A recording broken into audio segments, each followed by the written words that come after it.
So my name is Massimiliano Fatica. I work at NVIDIA in the Tesla group, and my co-speaker is Calvin Clark from Microsoft.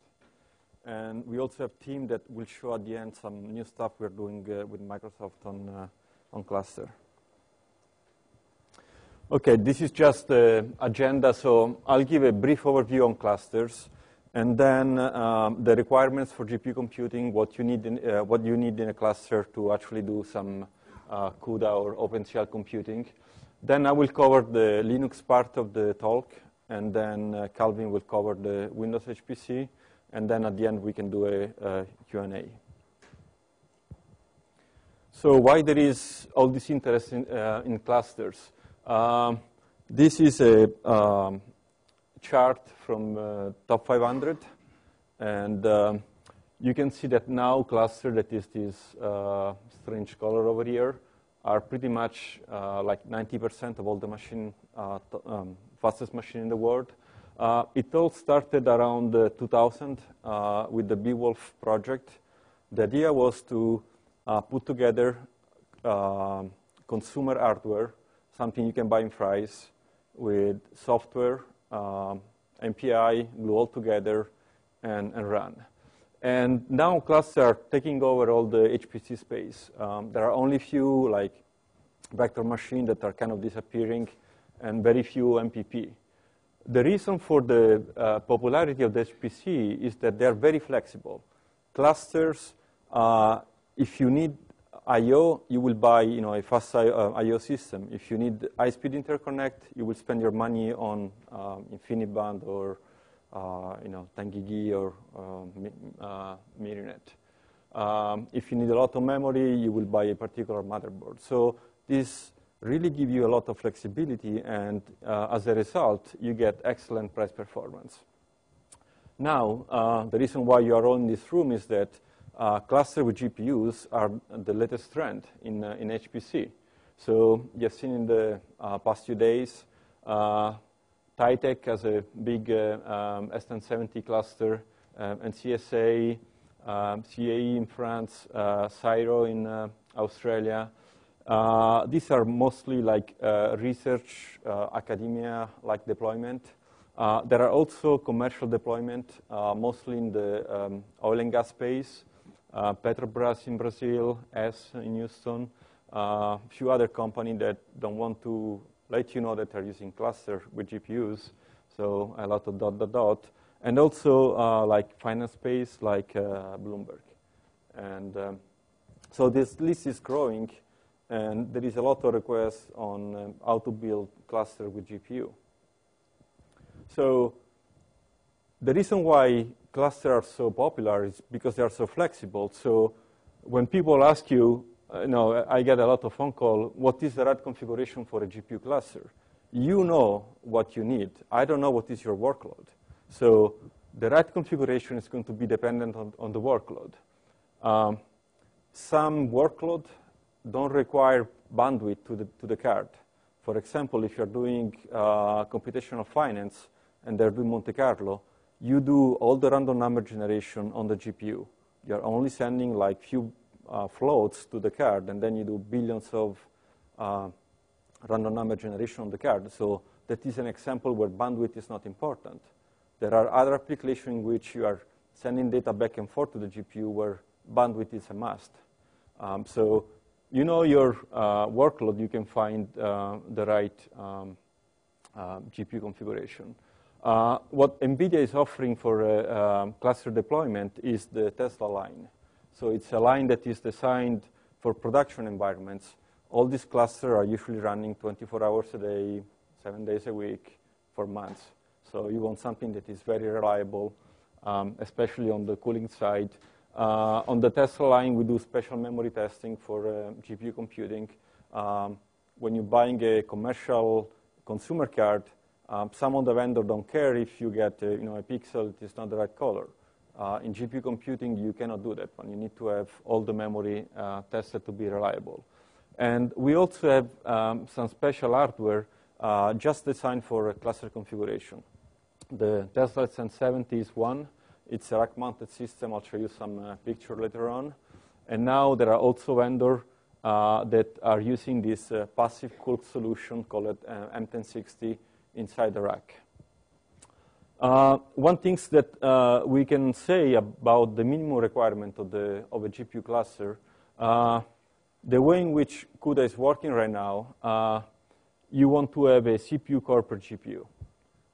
That is a very low requirement. It's pretty much impossible to buy a dual-core CPU for a server. So most of the CPU you can buy are like 4-core. So having 1 core per GPU is not a problem. And the S1070 has 2 different connectors. One is a by 8. So this will limit your bandwidth to the GPU. A by 16 Gen 2 is highly recommended if you want to have a general solution cluster. So these are pretty much the only 2 requirements to build a GPU cluster. Then how much memory you need on the CPU side, how much disk, which kind of interconnect, it all depends on the problem you want to solve. So when you want to deploy GPU cluster, you need to deploy the hardware, and also you need some software.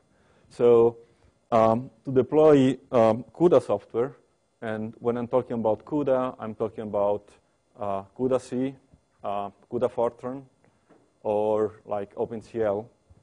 There are always 3 components that you need. The first one that is absolutely required is the driver. You need to have the right driver that is going to enable the GPU to run CUDA program. So this is something that needs to be installed on every node of the cluster. The way in which we are delivering the software, the toolkit has both the compiler and the runtime libraries, and also some of the BLAS and FFT libraries. So this is also a required component on every node of the cluster. If you have a customer that is going to run a runtime CUDA code, it will need the runtime. So driver and toolkit are required. The SDK is just a collection of examples, so you don't need them on the node. They are nice to have. We will see there are 2 particular examples that are very handy when you're building a cluster to check that all the GPU are there and the bandwidth is correct. And all the software is downloadable from this link. So you can go there and download all the stuff you need. So I was talking before about the S1070. So this is a system that has 4 GPUs inside. You have 2 connections. You have these very thick PCIe Gen 2 cables. And then the only things you need to do, you need to put this adapter card in your host. So you need a PCIe slot to put one of these cards. Some one you have 2 slots, so you can drive 4 GPUs. Some other models, they only have 1 slot, so you can only drive 2 GPUs. And we have a bunch of different host connectors. Can be by 8, can be by 16. And we also have a connector that has a GPU on board. So for example, some of the requirements for Windows that we have right now that we will see we are going to overcome in the next weeks or months is that you need to have another NVIDIA GPU that is going to drive the display. And so for this deployment, you want to have this graphic AIC on Windows. So, you pick your vendor. Can be 1U, can be 2U, 4U. You can put multiple cards inside. We are connected up to 8 GPUs, so everything works just fine. So let's now look at what you need to deploy a cluster with Linux and GPUs.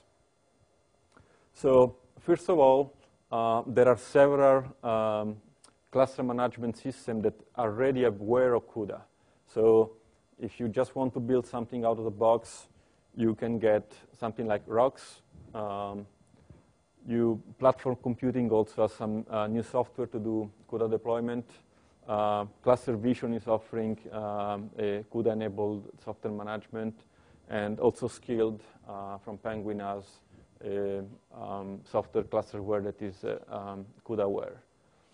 If you want to deploy on your own stack, it's very easy. You need, as you remember from the previous slide, two components, the driver and the toolkit. So you can install the driver. Every system has its own kind of deployment. We are releasing the driver as a script. You can install without any interaction, passing these two flags, -s, -N. So you can do a cluster fork if you're using rocks or another equivalent, and start the installation on all the nodes. The other thing is that most of the Linux clusters are not running X on the node. There is no need to run X to run CUDA. The only things you need to do is to load the driver and make the dev entries for the card. In the release note for Linux, there is a small script that will show you how to do that one. You will go on the run lspci, enumerate all the card, make all the entries. In some system, like especially if you are in university and you have students running with the cluster, some of the system manager, they put the loading and unloading on the script in the preamble for the queuing system. So that will give the next guy a clean card. The installation on the toolkit is similar. So you need to use whatever you have on your system to deploy on all the nodes. And I was telling you before, there are two SDK examples that are very handy when you're installing a cluster. The first one is device query. This will tell you that the system is actually able to recognize the card as CUDA device. So, when I install a big cluster, I run a shell script that will run device query and will sum all the output and tell me, okay, I found 48 cards. If I knew that there were, 52, I have a problem. So I need to go and check. The other application that is very handy is this bandwidth test. This will go and check the memory bandwidth between the CPU and the GPU. There can be some flag in the BIOS that you forgot to turn on one of the node. And so like you have 50 node running at by 16 Gen 2 speed, and you have one node running at Gen 1. So with this kind of tools, you can find the node that is not properly configured. Remember that in most of the run, the slowest node is going to give the pace to all the other one if there are synchronization steps. So you always want to try to have all the hardware configured in the same way. We also offer a software tool to check the GPU temperature, the inlet and outlet of the chassis. Can also give you information on, serial number, firmware level, some other configuration, and can also check system fan. So, for example, there are redundant fan in front of the S1070. One can go bad. You can check and then, shut down the node gracefully. If something bad happened to the GPU, problem with the cable or the power system. You can also use nvidia-smi to find out the power that the GPU are using. It's giving you the voltage. It's giving you the intensity of the current. So if you multiply them, you can get the power load. Another thing that nvidia-smi allow you to do is to use put the CPU in what we call exclusive access mode. That means that only one job can run at the time on the system. This is the preferred way of setting up the GPU in a cluster, because once you do this one, it's very easy for a job scheduling system like LSF, PBS Pro, Moab, SGE, to schedule the GPU as consumable resources. That means that they're like tapes or license. So the queuing system knows that one node has 4 GPUs, and once they're all gone because they have been requested by the users, it needs to wait to schedule a job to that node. So one thing you can do, if you're running headless, so with no X, you want to run this nvidia-smi in a loop. This also will give you a fast interaction with the card. If this guy is not running, every time you run a code on a GPU, there is some kind of startup time. When this guy is running, the card is always hot, so you don't need to wait for the startup. So you do these things, and then you can set up the card in exclusive mode. So for example, this will tell nvidia-smi set up GPU 0 in exclusive mode, set up GPU 1 in exclusive mode, and then you can check that the command has been successful. So that was all the setup you need for Linux. Now, Calvin is going to talk about Windows HPC. One thing before I hand this one to Calvin, right now there is a limitation that you need to have an NVIDIA GPU for display on Windows. That means that if you're using the S1070, you want to use one of these graphic IC. Or you need to have an OS system with a graphic chipset that supports a WDM driver.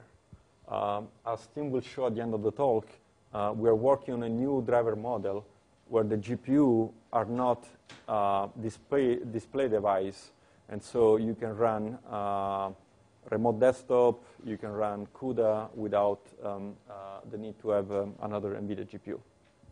Calvin? Thanks. Okay, is the audio okay? All right, I'm going to switch over to my presentation here. My name is Calvin Clark. I've been at Microsoft about 13 years now, and as a developer and a developer lead up in Redmond for a while. Since 2001, I've been based in the Bay Area, actually. My office is in Mountain View, and I've been working with a lot of big enterprise customers on scale-up servers, et cetera. Microsoft released its first version of a Windows HPC solution in 2006, and I started working with the HPC team and their ISV partners in particular on that product. The current version of the product that we have out now is called Windows HPC Server 2008. So first, I'd like to ask a question of the audience so I can kind of gauge my talk a little bit. How many people have used Windows HPC Server for anything? Okay, so we have a few hands up. So how many people have heard that Microsoft has a Windows HPC solution? Okay, that's good. I mean, a couple of years ago, when it was called Compute Cluster Server, I'd go to conferences and people would say, my failover isn't working correctly. That was partly because we had a bad name for the product, but it's good to get that kind of visibility now. So I'm going to give a brief overview of what Windows HPC Server is, and then I'll touch on some of the topics that are specific to using GPUs in an HPC compute cluster environment. So first of all, Windows HPC Server is an operating system installation, has to be an x64 server installation, plus additional software called the HPC pack, which you install on top of the operating system. So there actually is a SKU of Windows called HPC Edition that you can get. And if you're familiar with like Web Edition of Windows or a Storage Edition of Windows, those are specific to particular workloads. So it's licensed very inexpensively, but for compute-type jobs, which is probably what this audience is interested in. That's a volume licensing. And then there's the HPC pack, which you install on top of the operating system. And you could either do that manually or automatically. The head node is usually installed manually, but that can also be automated. And what the HPC pack provides on top of just having Windows is management, job scheduling, diagnostics, and an MPI stack to run on top of Windows. It's highly tuned for Windows and takes advantage of RDMA for things like InfiniBand. So what does deployment mean? So when we're talking about getting this thing working on Tesla environments or multi-machines, the first thing you have to do is somehow get the OS onto the machine. Okay, and there's a lot of ways of doing this. I mean, it reduces to a Windows deployment problem, but there have been some things put into the HPC product to make that easier for users who aren't expert at Windows deployment. So you could always just use your own techniques, or you could use third-party tools to get an OS image on a machine. That's one way of doing it. In the early years, a lot of our internal administrators did it that way. But these days, there are some ways we believe are better to do it. You can also do a network boot from the head node, and that's integrated and configured by the HPC pack. And that's the way most clusters for Windows are deployed today. So after you get the OS out there, the second step is to configure the HPC pack. And there's a wizard-driven way of doing this, and if you do it over and over again, you can save that out as a configuration for XML. So if you're a hardware provider who's racking up these things over and over again, you can repeat that process. So this is what it kind of looks like for network boot. First of all, you install the x64 OS on the head node, put on the HPC pack, go through that wizard to configure the network, and then you decide how you're going to deploy your compute nodes. So you have to have some sort of image that you're going to deploy to your compute nodes. And the wizard can help you create that just from media that you have. It creates a single file called a .wim file, which is an image file that can be made from Windows media. You might use the HPC edition media for this. And then you can say, what other stuff do I need on this? You might have special drivers. So for example, the drivers required for CUDA development, you can put in there at that time. And then those things will be automatically injected to the image when it gets deployed out to the compute nodes. Finally, after the compute nodes are out there, you want to make sure that they're okay. So usually the final step in a deployment is to run some built-in diagnostics. And we keep adding diagnostics to the product over many years. So there's quite a few diagnostics to make sure that your cluster's healthy, both performance and functional diagnostics.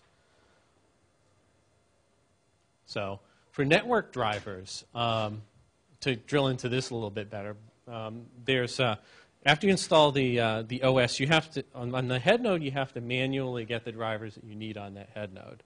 So if you needed a special network driver or a special driver just to get the storage drivers are very common to get the head node working, you have to put those on manually. After that, your compute nodes they will get the drivers that you tell them to get via the wizard. So there's a management UI that controls that.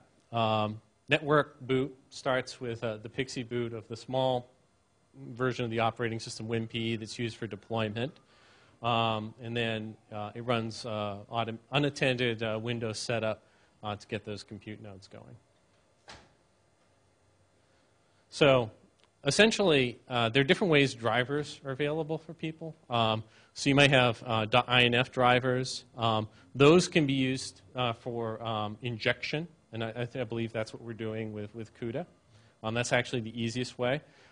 Not so hard is MSI files. So if you have drivers that are from the vendor that are in MSI format, some sort of setup file, that's okay as long as you have an unattended setup that launches that. And that MSI can be launched unattended. You're all fine. And then you can do that after the compute node deployment. So a little bit about the technology behind this. So there's WDS called Windows Deployment Service.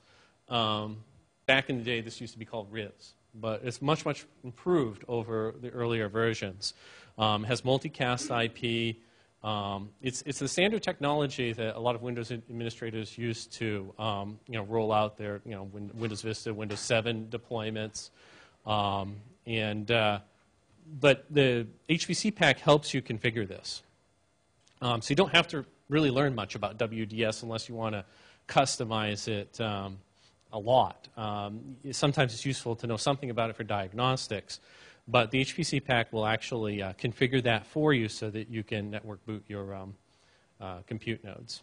So that reduces the learning curve. I've taught this deployment technology to a lot of people who've never run Windows before. And it's a little bit of a jump, but they can get to it. Images, drivers, and all that. So it's very easy to get drivers in. You browse to the INF files, and you can inject them. If you really have to do something specific, really advanced, there's always this toolkit called the Windows Automated Installation Kit, and that's used for customizing those .wim files. So let's say you wanted to add and remove components from the standard Windows installation. Maybe you want something a little bit more lightweight that you want to deploy. You want to disable some things or make some real customizations. You can use that to customize your image before you go and roll it out. So after deployment, there are steps that you can put in the XML to run additional steps. For example, you could have XML to do unattended setup of the CUDA SDK. That's one way of getting it out there. Or sometimes people use it to set up debugging information, like they've wanted a Windows debugger out there because they want to do some sort of parallel debugging. That's another typical post-deployment step. Also, there's infrastructure to help you keep that cluster patched. So you can control when the security patches are deployed. And so if you have a long-running job, you don't have your cluster rebooting at 3 a.m. on a Tuesday. And you can decide when those patches go out and how. So the CUDA Toolkit, it's pretty simple. So you can, this is an unintended step to set up the CUDA Toolkit on each of your compute nodes. You create this one-time run to generate this .iss file, and then that configuration can be reused to set up the CUDA Toolkit. And similar for the CUDA SDK, right? Okay. So let's take a little bit look forward as to what's coming in the future that might be of interest. So as I said, HPC Server 2008 is the currently shipping product.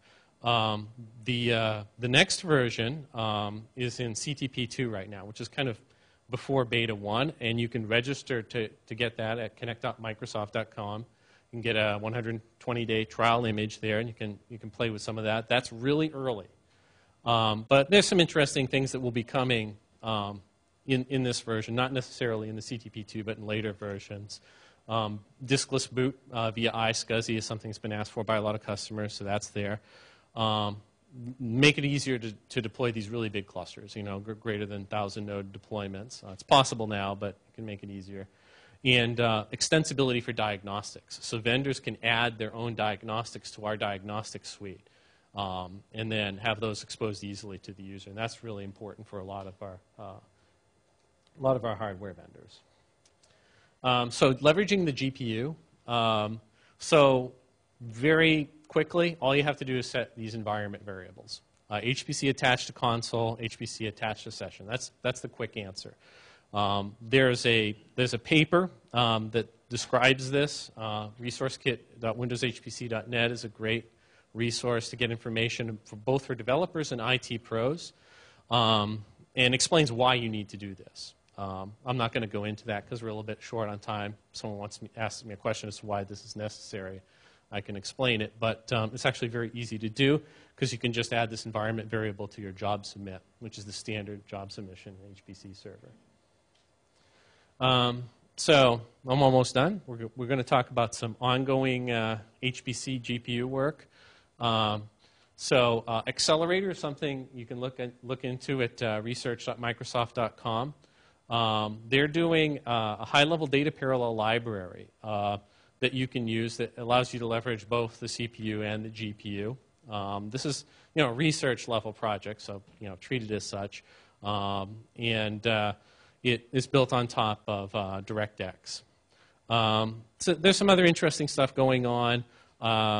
Dr. Satoshi Matsuoka, I talked to the other day, and he gave a presentation in the Research Summit about the Tsubame cluster, and that they did a prototype with a Windows HPC 2008, had that running, and the 2.0 version of that will be a dual boot Windows Linux HPC cluster. So we're really excited about the work that he and his team are doing. There's some other things that you can find on the internet, searching around for GPU, Windows HPC. So, for example, FFT libraries that are being developed. So I want to say thanks to NVIDIA. This has been a great conference. I've attended the whole thing, and I've really enjoyed learning more about GPUs. And special thanks to everybody on the Microsoft team that's kind of helped me in my efforts and helped us get to the point where we can do HPC server. Thank you.